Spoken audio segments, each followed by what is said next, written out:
বিসমিল্লাহির রহমানির রহিম। আসসালামু আলাইকুম। আজকে আমি আপনাদের সাথে শেয়ার করব কাঁচা আম দিয়ে কক্সবাজারের মিষ্টি বার্মিজ আচার রেসিপি। যারা কক্সবাজারের বার্মিজ আমের আচারটি খেয়েছেন তারা জানেন আচারটি খেতে কতটা মজার। আর এই বার্মিজ আচারটি তৈরি করা খুবই সহজ। আর এই বার্মিজ আচারটি তৈরি করার পর কাচের জারে নর্মাল ফ্রিজ অথবা স্বাভাবিক তাপমাত্রায় রেখে 1 বছরের মতো খেতে পারবেন। তো চলুন দেখে নেওয়া যাক কীভাবে তৈরি করতে হয়। এখানে আমি 1 কেজির মতো কাঁচা আম নিয়েছি। আর আমটাকে খুব ভালো করে ধুয়ে তারপরে কেটে নিতে হবে। আর অবশ্যই আমগুলো কাটার আগে ধুয়ে নিতে হবে, কাটার পর কিন্তু আমগুলো ধোয়া যাবে না। সবগুলো আম কেটে নেওয়ার পর এবার এই আমগুলোকে আমি একটা বাটিতে নিয়ে নিব। এবার এই আমের মধ্যে দিয়ে দিব 2 কাপ চিনি। চিনির পরিবর্তে গুড় দিয়েও এই আচারটা তৈরি করতে পারবেন। আর 2 কাপের থেকে কম চিনি দিলে কিন্তু আচারটা মিষ্টি হবে না, ভিতরে টক টক ভাবটা থেকে যাবে। এবার এর মধ্যে দিয়ে দিব 1 চা চামচ লবণ, দিয়ে দিব 1/4 কাপ ভিনেগার। আর এই ভিনেগার দেওয়ার কারণেই কিন্তু আচারটা অনেকদিন পর্যন্ত ভালো থাকবে। এবার একটা চামচ দিয়ে আমের সাথে চিনিটাকে খুব ভালো করে মিশিয়ে নিব। আর মিশিয়ে নিয়ে ঢাকনা দিয়ে ঢেকে রাখবো 4 থেকে 5 ঘন্টার মতো। 4 থেকে 5 ঘন্টা পর এবার চুলায় একটা প্যান বসিয়ে সেই আমগুলো প্যানের মধ্যে নিয়ে নিব। ভিনেগার আর চিনির মধ্যে আমগুলো এতক্ষণ পর্যন্ত ঢেকে রাখার কারণেই কিন্তু আমগুলোর মধ্যে অনেক পানি উঠেছে। এবার চুলার আঁচ লোতে রেখে আমগুলোকে কিছুক্ষণ জাল করে নিতে হবে। আর কোনো রকম আমের মধ্যে পানি দিতে হবে না, এই পানিতে আমগুলো খুব ভালোভাবে সিদ্ধ হয়ে যাবে। কিছুক্ষণ জাল করে নেওয়ার পর যখন পানির মধ্যে বলক চলে আসবে তখন হালকা হাতে একটু নেড়ে দিতে হবে। খুব বেশি আমগুলোকে নাড়তে যাবেন না, এতে করে কিন্তু আমগুলো ভেঙে যেতে পারে। কিছুক্ষণ জাল করে নেওয়ার পর যখন পানিটা অনেকটা শুকিয়ে যাবে তখন এর মধ্যে দিয়ে দিব 1/4 চা চামচ হলুদের গুঁড়া আর 1/4 চা চামচ লাল মরিচের গুঁড়া।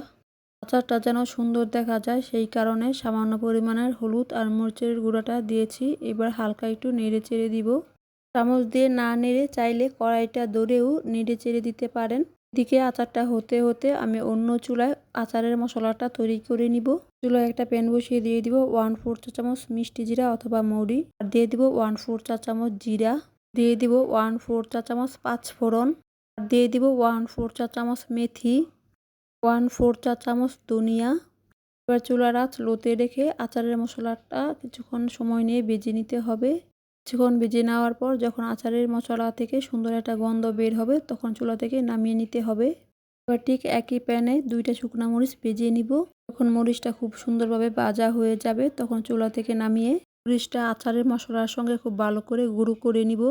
এদিকে আচারটা হয়ে এসেছে। এবার এর উপরে দিয়ে দিব 1/2 চা চামচ বিট লবণ, আর দিয়ে দিব সেই গুঁড়ো করে নেওয়া 1 চা চামচ আচারের মশলা। আচারটা অনেকক্ষণ জাল করতে করতে যখন আচারের নিচে চিনির শিরাটা চলে যাবে, আচারটা অনেকটা শুকিয়ে যাবে, সেই পর্যায়ে বিট লবণ আর আচারের মশলাটা দিয়ে দিতে হবে। এবার এই বার্মিজ আচারটা চুলা থেকে নামিয়ে ঠান্ডা করে পরে বিট লবণ আর আচারের মশলা দিয়ে সার্ভিং প্লেটে সাজিয়ে নিয়েছি। তৈরি হয়ে গেল সেই কক্সবাজারের মিষ্টি বার্মিজ আমের আচার। অবশ্যই বার্মিজ আচারটি খাওয়ার আগে উপরে বিট লবণ আর আচারের মশলাটা দিয়ে খাবেন, এতে করে সেই কক্সবাজারের বার্মিজ আচারের স্বাদটা পাবেন। এইভাবে আচারটি তৈরি করার পর কাচের জারে রেখে 1 বছরের মতো আপনারা আচারটি খেতে পারবেন। আজকের এই বার্মিজ আচারের রেসিপিটি দেখার পর অবশ্যই বাসায় তৈরি করবেন, আশা করছি সবার কাছে ভালো লাগবে। আর ভালো লাগলে লাইক দিয়ে আমার ইউটিউব চ্যানেলটি সাবস্ক্রাইব করা না থাকলে সাবস্ক্রাইব করে পাশে থাকা বেল বাটনে অল দিয়ে দিবেন, এতে করে আমি কোনো রেসিপি পাঠালে সবার আগে আপনারা দেখতে পারবেন। আর যারা আমার ফেসবুক পেজ থেকে দেখতেছেন তারা লাইক দিয়ে পেজটি ফলো দিয়ে দিবেন।